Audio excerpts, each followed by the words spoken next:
Welcome to Vetted Conversations, coming to you from Media Row at Super Bowl 60. This is our roadshow series where we take the mission on the road and our bias for patriotism travels with us. Today, Anil sits down with former Navy SEAL and NFL player, now social entrepreneur Clint Bruce. From the football field to the battlefield and now the boardroom, Clint has spent a lifetime mastering what it means to perform under pressure. In this conversation, they dig into how competition forged his character, why most of winning is really just about lasting, and the difference between being busy, productive, and fruitful. They also explore the power of the ministry of proximity and the kind of camaraderie that can only be built through suffering together. If you've listened to Clint speak before, you know why he's a fan favorite. And if this is your first time, you are in for a treat. We're your veteran and military family member hosts, bringing you the conversations that matter. So let's get into it. You good? Is this thing in the right spot? Am I good? All right, cool. Awesome. You got the best gear, man. It's this guy. It's like stud. Stud. I actually don't know how to use any of it. Looks good though, man. Looks it's more good. about looking good than 100%. You can fake the rest of it. You can't fake looking good. That's true. You either look good or you don't. And then you can learn the rest or delegate. I love it. That's it. All right. Ready? All right. Hey, everybody. This is Anil Nathan, your host for Vetted Conversations here in San Francisco, California on Radio Row. I have the pleasure of being joined by Clint Bruce. Again. Round two. Repeat from That's last right. year. That's right. I made the cut. We decided to bring you back. A good friend of the organization and Navy vet, an NFL vet, and just an awesome guy all around. So thank you for joining us, Clint. Thank you, man. Thanks for the opportunity to be here with y'all again. Yeah, so how is Super Bowl week treating you this year? It's cool, man. It's fun. It's flew in yesterday morning, kind of here supporting the United States Navy and kind of telling the Navy story, the opportunities you have as a season or a career in the United States Navy. So it's been fun to talk about my season of service and why I think the Navy is a remarkable opportunity for people. It's a very technical branch. Yeah. All these whiz-bang things we're looking at right now, the Navy is a technical branch, and 80% of, probably 90% of what you do in the Navy transitions seamlessly to the private sector these days. 100%. So here talking about that, but more importantly, just here talking about kind of how the game blessed me, what I learned from it that mattered on the battlefield and in the boardroom, and most importantly at the breakfast table, man. Yeah. Absolutely, yeah. You have obviously a unique perspective. This Forrest Gumpian, kind of life, like the big dumb animal adventure is what I call it. There you go. Yeah. Stumble upwards, try hard, take notes. That's the formula. Hey, that's a great formula. Yeah. It's worked for a lot of people. Yeah. So you have the obviously kind of unique perspective of having been a Navy SEAL, Mm-hmm. also having played in the NFL. And afterward, kind of supported in both of those contexts, a bunch of different organizations. As we are looking at, number one, last year was the 250th birthday of the Navy. Yeah. This year, the 250th birthday of our country. Yeah. What does that mean to you? How do you think about all of that, given where we are? I tell people most of winning is lasting, right? Most of winning is lasting. And so 250 years, that's a long time to last, a very long right? time. I mean, the scars, the trick is to just get new scars, man, to make new mistakes. But I think lasting 250 years as a society, as a nation, is worth celebrating. And then to be part of these branches that really created the opportunity to exist as a nation and then preserved it, imperfect though we are as a nation, to be able to preserve this experiment called America is really, really powerful. So it's worth celebrating, not pretending that we've done everything right or doing everything right, but you got to be around to get it right.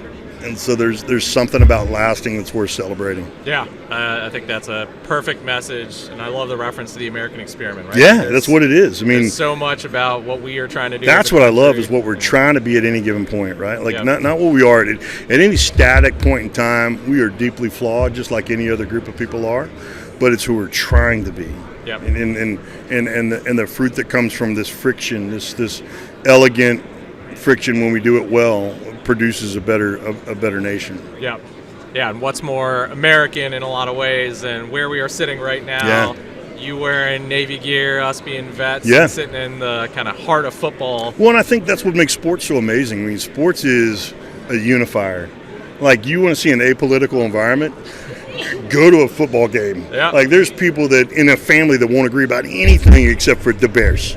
Like, it's this unification. It's this opportunity to to kind of shed all these biases and just for 60 minutes on Saturday or Sunday be unified in our passion for this part of our story, right? And so I think that's why we ought to celebrate it. So, sports is a dream builder and a unifier. Yeah, and even we talk a lot about the bringing people together physically, right? There's so many opportunities. The ministry of proximity, man. Yeah. There's something about being close. That's one of the things that I'm mourning about kind of the social media is you can express an opinion without any proximity.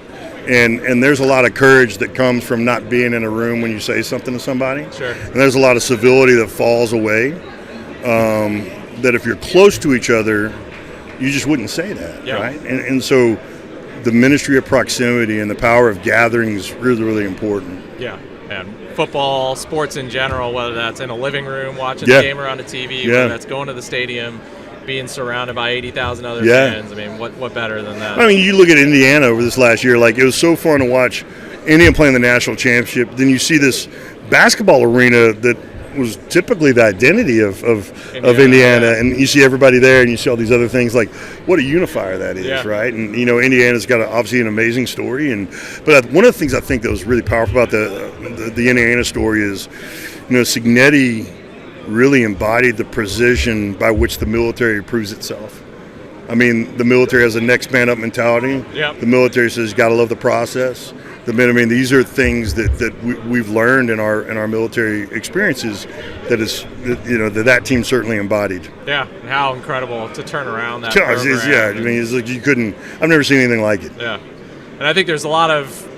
And Cinetti's like a perfect sergeant major. You're like, hey, we just won. He still looks pissed. Yeah, exactly. He's like, we didn't win by yeah, exactly. He's like that that Basil Plumlee kind of constantly mad kind of. Yeah, he embodied that pretty well. Yeah.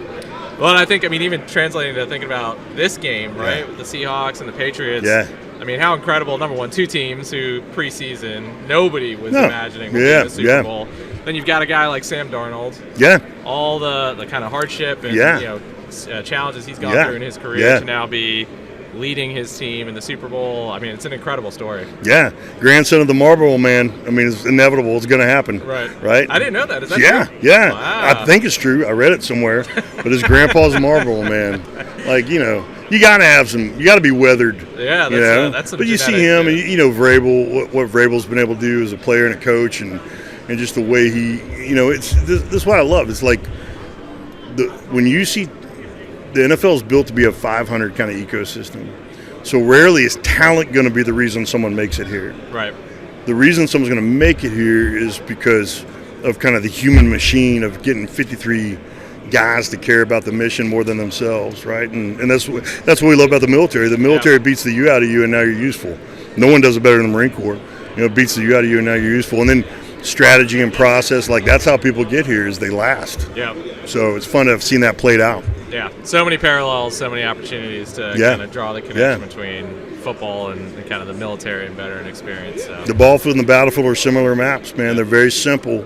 Doesn't mean they're easy. They might be the hardest maps you can be on, but they're simple. Yeah. And sometimes we crave complexity. Like for me, I have this kind of hierarchy. I'm busy, productive, fruitful. And as I've gotten older, I've recognized the difference between being busy and being productive and being fruitful. And so you got to be busy first to then be productive, and then you got to be productive to then be fruitful. And fruitful is being productive in the ways that matter most. Right. And so to watch that that system kind of abide, and it's been so both encouraging and frustrating for me to have to relearn on the boardroom map everything I already knew on the ball field and the battlefield. Like, it's the same here. Right. Who knew, right? And so, the game gets us ready for life if we pay attention to it. I feel like every time we chat, I just want to go run through a wall or something. As we get older, it's like smaller walls. Maybe one of these banners. Maybe perhaps a banner that's a wall. Yeah, banner, that's already pre-torn. Maybe even two banners back next to each other. I can make it do that these days, right? So with the Navy out here, tell them a little bit more about what you're promoting message-wise. Is it a recruitment message? Is it celebrating? I mean, yes. The answer is yes to all of it. And, I don't envy being a young adult these days. I mean, like when you and I are growing up, 5, 6, 7 professional endeavors you can go into, right? And I kind of grew up in this in and out menu kind of world. There are like 5 things you could do, and then there's like a hidden codex that give it like 8 more options. But now, like, you're a 20-year-old young stud, and you're like, hey, I want to make $2 million opening, tennis shoes on YouTube, and it's viable, right? And so it's kind of like going into Baskin Robbins. There's stress from no decisions and stress from too many decisions. Sure. Hey, there's 31 good choices. I don't like sherbet, so there's 24 good choices here, right? But what I tell people is like, hey, man, you can't run from the hard stuff. It's going to be hard. Easy now, hard later, hard now, easy later. And what military service allows you to do is front load the hard that no one avoids. No one escapes it, right? And the Navy in particular is interesting. 70% of the world's covered in water. We're wherever water is, and 50 miles inland and then straight up, right? Yeah. But we're a very technical branch too. And so, maybe 10 to 15% of the Navy are door kickers and knuckle draggers like me. But the rest of the Navy are vocational and technical skills that you prove in dynamic and adverse terrains. And then when you come back, CEOs and business leaders crave those skills, right? 100%. So, moving from the battlefield to the boardroom, I always say, like, these maps, you heard me talk about it last year. I kind of described my life: ball field, battlefield, boardroom, breakfast table. 80% of what it takes to get to the high ground on any one of those maps is the same, certainly from the neck up. So if you've managed to get to the high ground on the battlefield, you're not starting at the bottom of the boardroom. You're starting at some point. Yeah. But also, you have more in common with men and women who are in the high ground on the boredom than you think, because of the percentage it takes to be the same, right? Yeah. You just got to, like, a map of the ocean is called a chart. Still a map, it's called a chart. But there's equivalencies. So, like, a fathom is 6 feet. Like, what's the equivalencies, right? Right. But once you know that, like, so to go into the service, really truly see the world, appreciate other cultures, learn more about yourself, learn more about this nation. And then to bring those skills, if you choose not to make a career, you're bringing skills to the private sector that are in demand and growing, especially the technical pieces of it, right? So, adventure. Yeah. That's what I always tell people. Your 20s are for adventuring. Your 30s are for finding the thing you'd adventured in that you think you can do. Your 40s are for growing it. Your 50s are for giving it away. And your 60s are for doing that again, but faster, because you're going to die soon. Yeah. So you can't do 10. You get like 2 or 3 years at a time. So yeah, it's just, and you and I've talked about this before. Like, you join the military to have these amazing adventures and do meaningful missions, and you certainly can do that. Some careers you have a lot of that, some careers you don't have as much, but you always leave the military with these relationships that no other thing would have given you. Yeah. Totally. It is a cross section of America that you never would have met, and how much would you have denied yourself if you hadn't had the chance to meet that farm kid from Iowa? Yeah. The first time he saw the ocean was when we were going through buds, right? But he's a farm kid, so you can't hurt him, right? And I just never would have met him. Jack Carr, amazing New York Times bestseller. Doing 2 platoons with him, and knowing when we first met in our 20s that this guy was going to do something amazing, and then to see him doing the things he's doing right now, right? So I think the military uniquely in our society gives you a chance to meet America in a way that few other things will.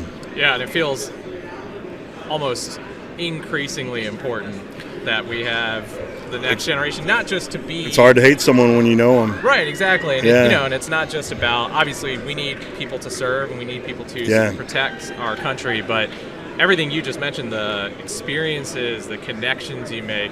Shared suffering, man. That's what makes the country... Shared suffering. Great, I always say there's two ways to really build camaraderie: time and suffering. Yeah. And if you don't have time, what do you have left? You have suffering. And so, our boot camps, our ranger schools, all these other things, it is acute suffering, right? In compressed time, and you emerge from that relationships that it would take decades to grow that level of camaraderie and affection for, right? And you learn a lot. I always tell people, like, the best pain medicine in the world is thinking about somebody else. They can't think about yourself and somebody else at the same time. Our brains can't hold those concurrent thoughts, right? So guys always like, how do you make it through Hell Week? I'm like, listen, there's no cheat code to Hell Week, right?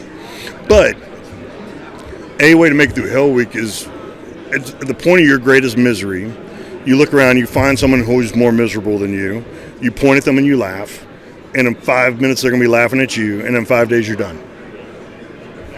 So there's someone more cold, there's someone more wet, and you're like, meh. Yep. And then they're gonna be laughing at you, and then in 5 days you're like, man, that sucked. Let's go take a nap, right? Yeah, it's like that. So, type, but I type mean, 2 fun. that's these are things that we laugh about now, and like you and I didn't know each other till we sat down, and then the minute we sat down, we like knew each other better than the 5 minutes we started talking 100%. would have provisioned for, right? Yep. So there's a commonality there that's really powerful. Yeah. Well, appreciate what you were doing, kind of promoting what you're promoting, and I'm always here to promote, Vet the Boat too, and We Are the Mind. I mean, it's an organization I'm incredibly proud to be helpful to and be a part of. Some of your leadership uses big words that I know they know. I don't know what they mean. And my roommate Eric Bronner, he translated for me at our last meeting. He's like, "Here's what that word means." I'm like, "All right." So it's always good to have the big word translator. Yeah. Well, one of the things that we are doing as part of this these conversations we're having is a little bit of conversation around America's 250th. Yeah. So we're asking everybody, if you could describe what America means to you in one word, what would that one word be? I would say it's the best human experiments in civilization. Imperfect at any point in time, but perfect in its endeavor. Love right? that. And then we're doing a little trivia question. Yeah. Who was the first signer of the Declaration of Independence? Dick Buckus. And if he wasn't, it should have been. There you go. That's as good an answer as if you Dick can get. Buckus would have signed the Declaration of Independence, the Brits would have been like, "No, we're good. Yeah, we don't even need to fight. We're good. Yeah, we're good. Paper rock scissors. Paper rock scissors. We don't right? want to mess with the Bears. Yeah. John Hancock. Yeah, I knew that. Yeah, of course, I was just joking. I know. I knew it was John Hancock. Well, awesome. Well, last thing is just we're doing a little happy birthday know. shout out to America. Oh yeah. So if you could give it to the camera, just a happy birthday, America, for us. Yo, happy birthday, America. Keep trucking.